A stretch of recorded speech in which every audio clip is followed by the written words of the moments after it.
Hello everyone, मेरी पिछली tense की वीडियो में हमने सीखा था कि टेंस किसे कहते हैं और टेंस के तीन टाइप यानी कि प्रेजेंट, पास्ट, फ्यूचर के बारे में हमने जाना था। और इन तीनों टाइप्स की फर्दर चार सब कैटेगरीज कौन कौन सी होती हैं, क्या क्या होती हैं, ये सब हमने उस वीडियो में कवर कर लिया था। आज की क्लास में हम लोग सीखने वाले हैं प्रेजेंट इंडेफिनिट टेंस, जिसे हम लोग सिंपल प्रेजेंट टेंस भी बोलते हैं। गाइस, इस पूरे क्लास में मैं आपको सिर्फ एक ही टेंस पढ़ाऊंगी and that is present indefinite tense, क्योंकि ये बहुत इंपॉर्टेंट होता है, तो इसे डिटेल वे में अच्छे से समझना बहुत जरूरी है। तो वीडियो को बिल्कुल ध्यान से देखिएगा, क्लास में बिल्कुल एंड तक बने रहिएगा। चलिए वीडियो को स्टार्ट करते हैं। तो फ्रेंड्स, सबसे पहले हम देखेंगे कि प्रेजेंट इंडेफिनिट टेंस की पहचान क्या होती है। मतलब ऐसे कौन कौन से सेंटेंसेस हैं जिसे देख के आप समझ जाएंगे कि हाँ, ये प्रेजेंट इंडेफिनिट टेंस की कैटेगरी में आते हैं। तो देखिए, ऐसे वाक्य जिनके अंत में ता है, ती है, ते है, ता हूँ, ती हूँ, ते हो आए, तो आपको देख के तुरंत समझ जाना है कि हाँ, ये प्रेजेंट इंडेफिनिट टेंस है। देखिए, इस चीज को हम लोग कुछ एग्जाम्पल से समझेंगे। देखिए, पहला एग्जाम्पल है, सचिन क्रिकेट खेलता है, हम स्कूल जाते हैं, वह गाना गाती है, मैं खेलता हूँ। अब देखिए, इन सारे वाक्यों के अंत में ता है, ते है, ती है और ता हूँ, ये सब कुछ आ रहा है। तो ये सारे सेंटेंसेस हमारी कौन सी कैटेगरी में आएंगे?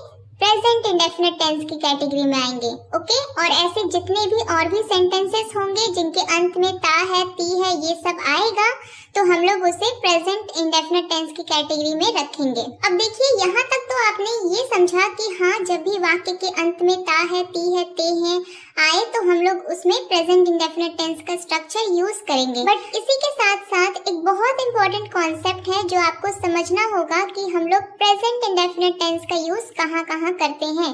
मतलब when to use present indefinite tense, हम लोग प्रेजेंट इंडेफिनिट टेंस का यूज कब करें। देखिए, प्रेजेंट इंडेफिनिट टेंस का यूज हम लोग habits, daily routine, universal truth और जनरल फैक्ट्स बताने के लिए करते हैं।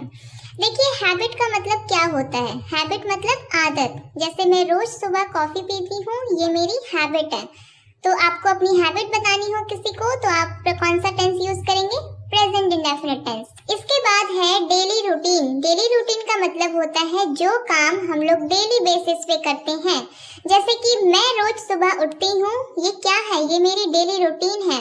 आप लोग भी डेली उठते होंगे, ये आपका डेली रूटीन है। अगर कोई स्कूल जाता है डेली, तो वो उसका डेली रूटीन है। तो ये सब चीजें बताने के लिए भी हम लोग प्रेजेंट इंडेफिनिट टेंस का यूज करेंगे। इसके बाद आता है यूनिवर्सल ट्रूथ। यूनिवर्सल ट्रूथ को हिंदी में बोलते हैं सार्वभौमिक सत्य, यानी कि जो चीजें हम सभी के लिए सेम होती हैं, किसी के लिए कुछ तो किसी के लिए कुछ नहीं हो सकता है। जैसे कि सूर्य पूरब दिशा से उगता है, ये हम सभी के लिए सेम है। कोई ये नहीं बोल सकता कि सूर्य पश्चिम से उगता है या दक्षिण से उगता है, नहीं। इसके बाद आता है जनरल फैक्ट। जैसे पानी 100 डिग्री सेल्सियस पर उबलता है, तो ये क्या है? ये एक फैक्ट है। तो जितनी भी फैक्ट वाली बातें हो गई, यूनिवर्सल ट्रूथ हो गया, डेली रूटीन हो गई या फिर हैबिट्स हो गई, इन सारी चीजों को बताने के लिए हम लोग हमेशा प्रेजेंट इंडेफिनिट टेंस का यूज करेंगे। अब आगे हम लोग प्रेजेंट इंडेफिनिट के सेंटेंसेस बनाना सीखेंगे। देखिए, इस वीडियो में हम लोग 4 टाइप के सेंटेंसेस बनाना सीखेंगे। पहला है अफर्मेटिव सेंटेंसेस, दूसरा आता है नेगेटिव सेंटेंसेस, थर्ड है इंट्रोगेटिव एंड फोर्थ है नेगेटिव इंट्रोगेटिव। तो गाइस, सबसे पहले हम लोग देख लेते हैं अफर्मेटिव सेंटेंसेस।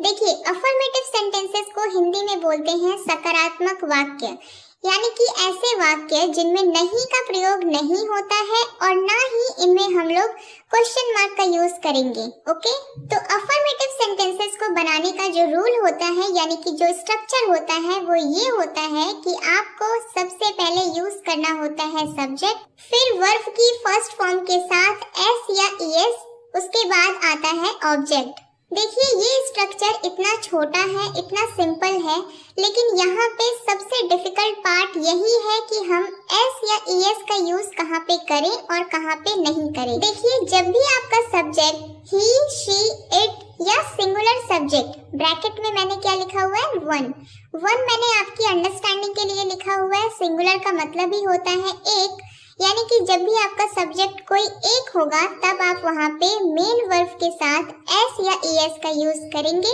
इनके अलावा आपके जितने भी सब्जेक्ट होते हैं जैसे कि आई, वी, यू, दे या फिर जितने प्लूरल सब्जेक्ट्स होते हैं यानी कि दो या दो से ज्यादा, उस केस में आप वर्ब की फर्स्ट फॉर्म के साथ एस या ईएस का यूज नहीं करेंगे। अब बहुत लोग ये समझ गए होंगे कि हाँ, अगर हमारा सब्जेक्ट प्लूरल है तो हम लोगों को एस ईएस नहीं लगाना है और अगर सिंगुलर है तो एस या ईएस में से कुछ भी लगा देंगे। लेकिन आपको ये समझना बेहद जरूरी है कि आप कौन सी वर्ब के साथ एस लगाएं, कौन सी वर्ब के साथ ईएस लगाएं। तो देखिए, एस ईएस लगाने के कुछ नियम होते हैं, कुछ रूल होते हैं। वो रूल्स हम लोग इस वीडियो में आगे देखेंगे। देखिए, एस या ईएस लगाने के नियम में जो सबसे पहला नियम आता है वो ये है कि क्रिया यानी कि मेन वर्ब के आखिरी अक्षर यदि ओ, एस, एक्स, एसएच या सीएच हो तो एस के बजाय ईएस लगाएं। कैसे? देखिए, जैसे गो में लास्ट लेटर क्या है? ओ। तो इसीलिए हम लोग गो के साथ ईएस लगाते हैं तो बन जाता है गोज। सिमिलरली टैक्स में लास्ट लेटर है एक्स तो हम लोग ईएस लगाएंगे, बन जाएगा टैक्सेस। वॉच में भी लास्ट लेटर सीएच है तो ईएस लगाते हैं। पास में लास्ट लेटर है एस तो यहाँ भी हम लोग ईएस लगाएंगे। वॉश में भी देखिए लास्ट में एसएच आया है तो हम लोग ईएस लगाते हैं। और टीच में भी लास्ट में सीएच है तो ईएस लगाएंगे। तो इस तरह गो बन जाता है गोज, टैक्स बन जाता है टैक्सेस, वॉच बन जाता है वॉचेस, पास बन जाता है पासेस, वॉश बन जाता है वॉशेस एंड टीच बन जाता है टीचेस। और ये सब कब होता है? जब आपका सब्जेक्ट ही, शी, इट या सिंगुलर होगा। क्लियर? अब देखिए, एस या ईएस लगाने का दूसरा नियम होता है कि क्रिया यानी कि मेन वर्ब के आखिर में यदि वाई हो तो वाई का आई करके आगे ईएस लगाएं। जैसे कि देखिए, स्टडी में लास्ट में वाई है तो वाई को बदल देंगे आई में और लास्ट में ईएस ऐड कर देंगे तो बन जाएगा स्टडीज। ट्राई में भी लास्ट में वाई है तो वाई को किस में बदल देंगे? आई में और लास्ट में ईएस ऐड कर देंगे तो बन जाएगा ट्राइज। इसी तरह कैरी में भी लास्ट में वाई को बदल देंगे आई में और ईएस ऐड कर देंगे तो बन जाएगा कैरीज। और इसी का तीसरा नियम है कि अगर वाई के पहले स्वर हो तो वाई का आई नहीं किया जाता है, तब सिर्फ एस लगाएं। देखिए, मैं आपको समझाती हूँ। स्वर का मतलब होता है वॉवेल्स। वॉवेल्स कितने होते हैं? 5। कौन कौन से? ए, ई, आई, ओ, यू। यानी कि अगर आपका जो भी वर्ब है उसमें लास्ट में वाई आ रहा है और वाई से पहले अगर इन पांचों में से कोई भी आ रहा है तो तब आप वाई को आई में नहीं बदलेंगे, तब सिर्फ आप वाई के साथ एस वहाँ पे जोड़ देंगे। ठीक है? एग्जाम्पल्स देखिए, जैसे कि प्ले में लास्ट में वाई तो है लेकिन यहाँ पे वाई से पहले क्या आ रहा है? स्वर, यानी कि एक वॉवेल है तो हम लोग वाई के बाद सिंपली वहाँ पे एस ऐड कर देंगे तो बन जाएगा प्लेस। इसी तरह बाय में भी देखिए, लास्ट में वाई है लेकिन वाई से पहले एक स्वर है तो हम लोग सिर्फ एस ऐड कर देंगे तो बन जाएगा बायस। और ओबे में भी देखिए, लास्ट में वाई है लेकिन वाई से पहले क्या है? एक वॉवेल तो हम लोग यहाँ पे सिर्फ एस ऐड कर देंगे तो बन जाएगा ओबेस। ठीक है?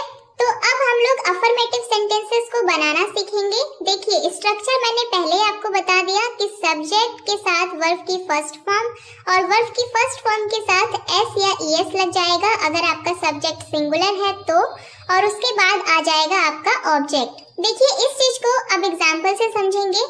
पहला एग्जाम्पल है, हम क्रिकेट खेलते हैं। तो यहाँ पे आपका सब्जेक्ट क्या है? हम, यानी कि आपका सब्जेक्ट एक से ज्यादा है, यानी कि ये सब्जेक्ट प्लूरल है तो हम लोग यहाँ पे वर्ब की फर्स्ट फॉर्म के साथ एस या ईएस नहीं लगाएंगे तो हम लोग सिंपली बोलेंगे वी प्ले क्रिकेट। यहाँ पे वी आपका सब्जेक्ट है, प्ले आपकी वर्ब की फर्स्ट फॉर्म है और क्रिकेट आपका ऑब्जेक्ट है।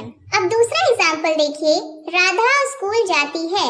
तो इस पूरे सेंटेंस में सब्जेक्ट क्या है? राधा। और मैंने आपको बताया था जब भी हमारा सब्जेक्ट कोई एक होगा तो हम लोग वर्ब की फर्स्ट फॉर्म के साथ एस ईएस लगाएंगे। तो यहाँ पे हमारा सब्जेक्ट सिंगुलर सब्जेक्ट है, सिर्फ राधा के बारे में बात हो रही है तो हम लोग एस ईएस लगाएंगे। तो हम लोग बोलेंगे राधा गोज टू स्कूल, क्योंकि जाने की इंग्लिश होती है गो, क्योंकि राधा एक सिंगुलर सब्जेक्ट है इसलिए हमने यहाँ पे ईएस लगाया। ठीक है? एक और एग्जाम्पल देखिए, मेरी बहन फुटबॉल खेलती है। देखिए, खेलने की इंग्लिश क्या होती है? प्ले।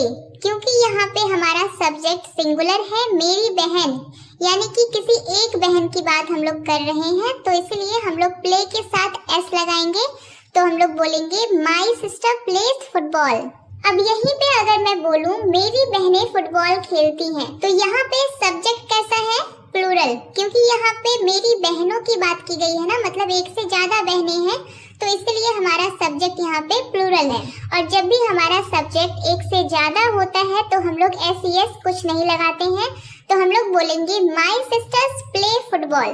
अब हम लोग नेगेटिव सेंटेंसेस को बनाना सीखेंगे। देखिए, नेगेटिव सेंटेंसेस को हिंदी में बोलते हैं नकारात्मक वाक्य, यानी कि ऐसे वाक्य जिनमें हम लोग नहीं का यूज करते हैं। तो नेगेटिव सेंटेंसेस को बनाने का स्ट्रक्चर होता है कि हम सबसे पहले सब्जेक्ट लगाएंगे, फिर डू या डज लगाएंगे, उसके बाद नॉट, और उसके बाद वर्ब की फर्स्ट फॉर्म देन ऑब्जेक्ट। अब यहाँ पे देखिए गाइस, अगर हमारा सब्जेक्ट सिंगुलर है तब भी हम लोग एस नहीं लगाएंगे। क्यों? क्योंकि यहाँ पे देखिए डू डज, डज में हमारा ऑलरेडी एस लगा हुआ है, इसीलिए हम लोग वर्ब की फर्स्ट फॉर्म के साथ एस नहीं लगाएंगे। अब एक क्वेश्चन यहाँ पे ये उठता है कि हम किसके साथ डू का यूज करें और किसके साथ डज का यूज करें, तो इसे भी देख लेते हैं। देखिए, डू डज का यूज कहाँ करना है, इसके लिए मैं आपको एक बहुत अच्छा ट्रिक बताती हूँ। अगर आपने रिलेट कर लिया तो आप बहुत अच्छे से समझ पाएंगे इस चीज को। देखिए, अभी तक हमने क्या सीखा कि जब भी हमारा सब्जेक्ट ही, शी, इट या सिंगुलर होगा तो हम लोग वहाँ पे एस या ईएस लगाएंगे। यही सीखा ना हमने। अब आप थोड़ा सा दिमाग लगाइए और सोचिए कि डू और डज में किसमें एस या ईएस आ रहा है। देखिए, कॉमन सेंस है कि डज में हमारा लास्ट में ईएस आ रहा है। इसका मतलब है कि जब भी हमारा सब्जेक्ट ही, शी, इट या सिंगुलर होगा तब हम लोग डज का यूज करेंगे। और इसके अलावा आपके जितने भी सब्जेक्ट होंगे, जैसे कि आई, वी, यू, दे या फिर प्लूरल सब्जेक्ट्स, उन सब के साथ हम लोग डू का यूज करेंगे। एग्जाम्पल से समझेंगे। देखिए, राधा स्कूल नहीं जाती है। अब इसमें जो राधा है वो हमारी सब्जेक्ट कैसी है? सिंगुलर। तो हम लोग सिंगुलर सब्जेक्ट के साथ डज लगाते हैं, तो हम डज लगाएंगे, तो हम बोलेंगे Radha does not go to school. Does के बाद नॉट आएगा क्योंकि ये एक नेगेटिव सेंटेंस है, और नॉट के बाद डायरेक्ट हम लोग वर्ब की फर्स्ट फॉर्म यूज करेंगे। याद रखिएगा कि सब्जेक्ट भले ही आपका सिंगुलर होगा, लेकिन एस यहाँ पे वर्ब की फर्स्ट फॉर्म के साथ नहीं आएगा, क्योंकि हमने यहाँ पे डज का यूज कर लिया है। दूसरा एग्जाम्पल देखिए, वे स्कूल नहीं जाते। अब इस सेंटेंस में हमारा जो सब्जेक्ट है वो कैसा सब्जेक्ट है? प्लूरल। और जब भी हमारा सब्जेक्ट प्लूरल होता है तो हम लोग प्लूरल सब्जेक्ट के साथ डू का यूज करते हैं, तो हम बोलेंगे they do not go to school. अब आगे हम लोग इंट्रोगेटिव सेंटेंसेस यानी कि प्रश्नवाचक वाक्य बनाना सीखेंगे। देखिए, इनका स्ट्रक्चर समझने से पहले आपको कॉन्सेप्ट समझना होगा। अब देखिए, जो इंट्रोगेटिव सेंटेंसेस होते हैं वो दो टाइप के होते हैं। पहला वो जिनका आंसर आप सिर्फ और सिर्फ हाँ या ना में दे सकते हैं, जैसे कि क्या तुम खेलते हो, क्या सीता लिखती है, क्या हम लोग पढ़ते हैं। इन सारे क्वेश्चंस को देखिए, इनका आंसर आप सिर्फ हाँ या ना में दे सकते हैं। तो इन्हें बनाने का जो स्ट्रक्चर होता है वो ये है कि आपको सबसे पहले डू या डज लिखना होता है, फिर आप लगाएंगे सब्जेक्ट, उसके बाद वर्ब की फर्स्ट फॉर्म और उसके बाद ऑब्जेक्ट, और लास्ट में क्वेश्चन मार्क लगाना मोस्ट इम्पोर्टेंट है। एग्जाम्पल देखिए, क्या तुम पढ़ते हो। अब इस सेंटेंस में हमारा सब्जेक्ट क्या है? यू। और मैंने आपको बताया था कि जब भी हमारा सब्जेक्ट आई, वी, यू, दे होता है तब हम लोग डू का यूज करेंगे। तो हम पहले डू लिखेंगे, फिर हम लोग यू लिखेंगे, सब्जेक्ट हमारा यू है, और उसके बाद वर्ब की फर्स्ट फॉर्म, पढ़ने की इंग्लिश होती है रीड, तो सेंटेंस बन जाएगा डू यू रीड। लास्ट में क्वेश्चन मार्क हम लोग लगाएंगे। एक और एग्जांपल देखिए, क्या वह स्कूल जाता है। अब इस सेंटेंस में देखिए हमारा जो सब्जेक्ट है वो कैसा है? सिंगुलर है। तो सिंगुलर सब्जेक्ट के साथ हम लोग डज का यूज करते हैं, तो हम बोलेंगे does he go to school. पहले हमने डज लगाया, फिर हमने सब्जेक्ट यानी कि ही लगाया, और फिर वर्ब की फर्स्ट फॉर्म यानी कि गो लगाया, और उसके बाद जो भी है वो हमारा ऑब्जेक्ट है। ये तो हो गई फर्स्ट टाइप। अब दूसरी टाइप होती है WH फैमिली वाली, यानी कि जिसका जवाब आप सिर्फ और सिर्फ हाँ या ना में नहीं दे सकते, आपको पूरा पूरा सेंटेंस बोलना पड़ेगा ही। जैसे राम क्या खेलता है, तुम कहाँ रहते हो। इन सेंटेंसेस को देखिए, इनका आंसर आप सिर्फ हाँ या ना में नहीं दे सकते। आपको बताना पड़ेगा कि राम क्या खेलता है, आपको बताना पड़ेगा कि आप कहाँ रहते हैं। तो इस टाइप के क्वेश्चंस को हम लोग WH फैमिली में रखते हैं। देखिए WH फैमिली में बहुत सारे वर्ड्स आते हैं, जैसे कि why मतलब क्यों, when मतलब कब, how मतलब कैसे, where मतलब कहाँ, what मतलब क्या, which मतलब कौन सा, whose मतलब किसका, who मतलब कौन और whom मतलब किसको। तो ये जितने भी वर्ड्स हैं ये सारे WH फैमिली के हैं। अब देखिए WH फैमिली के सेंटेंसेस को बनाने का स्ट्रक्चर क्या होता है। देखिए जो आपने डू डज में स्ट्रक्चर यूज किया उसके ठीक पहले आप वहाँ पे WH फैमिली को ऐड कर दीजिए। मतलब आपको उस वाले स्ट्रक्चर में कोई छेड़छाड़ नहीं करनी है, आपको बस आगे WH लगा देना है, तो आपका WH फैमिली का क्वेश्चन बन जाएगा। देखिए एग्जांपल से समझेंगे। राम क्या खेलता है, यहाँ पे देखिए जो क्या आया है इसके लिए हम लोग WH फैमिली में कौन सा वर्ड यूज करते हैं, व्हाट। तो सबसे पहले हम लोग लगाएंगे व्हाट, फिर हम लोग लिखेंगे डज। क्यों? क्योंकि यहाँ पे राम की बात हो रही है, हमारा सब्जेक्ट सिंगुलर है, इसलिए हमने वहाँ पे डज लगाया। तो हम लोग लिखेंगे व्हाट डज राम प्ले। दूसरा एग्जांपल देखिए, तुम कब सोते हो। अब देखिए जो कब आया है इसके लिए हम लोग वर्ड यूज करते हैं व्हेन। तो पहले हम लोग व्हेन लिखेंगे, क्योंकि हमारा सब्जेक्ट यहाँ पे यू है और यू के साथ हम लोग डू का यूज करते हैं, तो हम डू लगाएंगे। तो हम बोलेंगे when do you sleep, when do you sleep, तुम कब सोते हो। अब हम लोग अपनी last category that is negative interrogative sentence पढ़ेंगे, यानी कि प्रश्नवाचक नकारात्मक वाक्य। ये ऐसे वाक्य होते हैं जिसमें नहीं का भी प्रयोग होता है और क्वेश्चन मार्क भी आता है। तो देखिए नेगेटिव इंट्रोगेटिव सेंटेंस को बनाने का जो स्ट्रक्चर होता है वो होता है WH family plus do does plus subject plus not plus verb की फर्स्ट फॉर्म प्लस ऑब्जेक्ट और लास्ट में क्वेश्चन मार्क। ये स्ट्रक्चर बिल्कुल वैसा ही है जो अभी अभी हम लोगों ने सीखा है इंट्रोगेटिव में, बस इसमें क्या आ गया है, सब्जेक्ट के बाद नॉट आ गया है। देखिए एग्जांपल से समझेंगे। क्या सचिन क्रिकेट नहीं खेलता। अब इस क्वेश्चन का आंसर हम लोग हाँ या ना में दे सकते हैं, तो इसकी स्टार्टिंग हम लोग डू डज से करेंगे, WH फैमिली यहाँ पे नहीं आएगी। अब देखिए क्योंकि सचिन एक सिंगुलर सब्जेक्ट है इसलिए हम लोग यहाँ पे डज का यूज करेंगे। तो हम बोलेंगे does Sachin not play cricket. Sachin के बाद नॉट लगाना जरूरी है क्योंकि ये इंट्रोगेटिव प्लस नेगेटिव है, तो हम लोग बोलेंगे does Sachin not play cricket. एक और एग्जांपल देखिए, सचिन क्रिकेट क्यों नहीं खेलता है। अब इसमें देखिए आप इसका आंसर हाँ या ना में नहीं दे सकते, सिर्फ आपको रीजन बताना पड़ेगा। इसलिए इसकी शुरुआत हम लोग WH से करेंगे। तो हम लोग क्यों के लिए लिखेंगे वाई, क्योंकि सचिन यहाँ पे सिंगुलर है, तो सेम हम लोग लिखेंगे डज। तो बोलेंगे why does Sachin not play cricket. तो अभी तक हम लोगों ने जो भी पढ़ा है उसकी एक पूरी समरी हम लोग देख लेते हैं एक साथ, तो आपको समझने में ज्यादा आसानी होगी। एक ही सेंटेंस होगा, उसे हम लोग 6 अलग अलग तरीके से लिखेंगे, ठीक है। तो पहला सेंटेंस है रवि क्रिकेट खेलता है। रवि सिंगुलर सब्जेक्ट है तो प्ले के साथ एस लग जाएगा, तो बोलेंगे रवि प्लेज क्रिकेट। उसके बाद है रवि क्रिकेट नहीं खेलता, नेगेटिव सेंटेंस है, तो हम लोग बोलेंगे Ravi does not play cricket. Ravi के साथ डज लग जाएगा और डज के साथ नॉट लगाएंगे। इसके बाद है क्या रवि क्रिकेट खेलता है, मतलब इसका आंसर आप लोग हाँ या ना में दे सकते हैं। तो स्टार्टिंग हम लोग करेंगे डू डज से, क्योंकि रवि है सब्जेक्ट, तो स्टार्टिंग करेंगे डज से। तो बोलेंगे डज रवि प्ले क्रिकेट।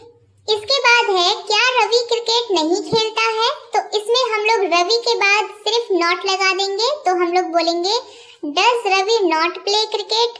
उसके बाद है रवि क्रिकेट क्यों खेलता है, तो क्यों के लिए हम लोग यहाँ पे वाई लगाएंगे। तो बोलेंगे why does Ravi play cricket, क्योंकि रवि है इसलिए हम लोगों ने डज लगाया। तो बोलेंगे why does Ravi play cricket. और फिर लास्ट में आता है रवि क्रिकेट क्यों नहीं खेलता, मतलब ये नेगेटिव प्लस इंट्रोगेटिव है, और कौन सा नेगेटिव है जिसका आंसर आप हाँ या ना में नहीं दे सकते। तो इसके लिए हम लोग बोलेंगे why does Ravi not play cricket. Same वही स्ट्रक्चर है जो जस्ट इसके ऊपर है, बस यहाँ पे नॉट लग गया है। सो फ्रेंड्स आज की क्लास में बस इतना ही। आई होप आप लोगों को अच्छे से समझ में आया होगा, और अगर समझ में आया है तो मैं आपको 2 सेंटेंस दे रही हूँ, उसका आंसर आप मुझे कमेंट बॉक्स में करेंगे। पहला सेंटेंस है मैं एक पत्र लिखता हूँ। इसका आंसर क्या होगा वो आपको मुझे बताना है। और दूसरा सेंटेंस है वह हंसता है। तो इन दोनों क्वेश्चंस का आंसर आपको मुझे कमेंट बॉक्स में देना है। और हाँ गाइस, अगर आपको इस वीडियो से रिलेटेड कोई भी डाउट हो, कोई भी क्वेश्चन हो तो आप मुझे कमेंट सेक्शन में पूछ सकते हैं। सो गाइस, मिलते हैं आपसे नेक्स्ट वीडियो में।